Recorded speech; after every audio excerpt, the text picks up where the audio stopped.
Welcome. If you want to clean storage in your Samsung Galaxy A9 2018, let's tap on the settings, tap on the search here and type storage.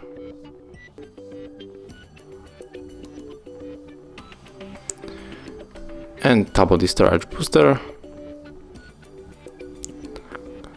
And as you can see here, you can find what you want to delete from the smartphone. I'm gonna unselect because I want to save the zip and the APK files.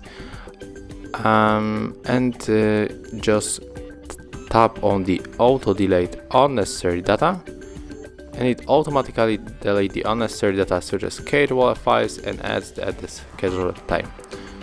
So this is it. If you maybe don't need this APK files or the zip, you have to select it and then tap on the free up. And thank you for watching. Leave thumbs ups, comments and subscribe to our channel.